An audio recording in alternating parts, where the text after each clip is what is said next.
Here's a video on solving systems algebraically using the elimination method. So we want to eliminate, we want to cancel out one of the variables starting off. So you want a variable that has opposite signs, same coefficient. So in example 1, I see here I have a plus y and a minus y, a positive and a negative. So if I add these together, I can eliminate my y's. So now I'm just going to add 2x plus 1x is 3x. Negative 2 minus 4 is negative 6. I want to solve for x. I'm going to divide by 3. So x is negative 2. Now, my solution is a coordinate point. So I need an x and a y. Well, I have the x, but I don't have a y. So now I'm just going to take this x and I'm just going to pick one of those to plug them in. I'm going to plug into the top. So I have 2 times x, which I just found. And now I want to solve for y. So this is negative 4 plus y is equal to negative 2. I'm going to add 4 to both sides. So now when I'm solving for y, I get y is equal to negative 2 plus 4, which is 2. So now I have x is negative 2, y is a positive 2. So my point of intersection is negative 2, 2. So that's where these two lines intersect. In the next example, notice I don't have a plus and a minus. Like I don't have opposite signs. So I'm going to have to manipulate one of these things. Well, I'm going to eliminate my y's. So I have 18y and a 9y, and I know I can make 9 become a negative 18.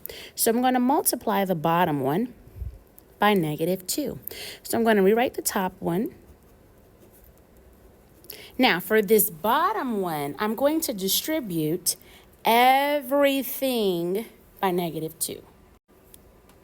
So when I distribute, I'm going to get negative 2 times 3x is negative 6x. Negative 2 times a 9y is a negative 18y. Negative 2 times a positive 15 is negative 30.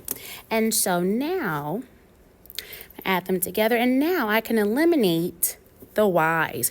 I have opposite signs, same coefficients. So 4x minus 6x is negative 2x. 20 minus 30 is negative 10. We're going to solve for x. X is 5. Now I need the y. So I'm just going to pick the top one just randomly. So I have 4 times 5 plus 18y is equal to 20. 20 plus 18y is equal to 20. I'm going to subtract 20 from both sides. 18y is equal to 0. Divided by 18, y is 0. So I have an x, I have a y. My point of intersection is 5, 0. In this example, I want to eliminate an x this time. So again, I'm looking for opposite signs, same coefficients. So I want to eliminate my x's. So I have a positive 12. And this negative 2, I can make this become a negative 12 if I multiply it by 6. So I'm going to keep the top one. And now for the bottom one, I'm going to distribute 6 times negative 2x is negative 12x. 6 times a negative 2y is a negative 12y. 6 times a negative 4 is a negative 24. So now I want to add them together. Now I can get rid of, cancel out, eliminate my x's. They're opposite signs, same coefficient. So 8 minus 12 is negative 4y.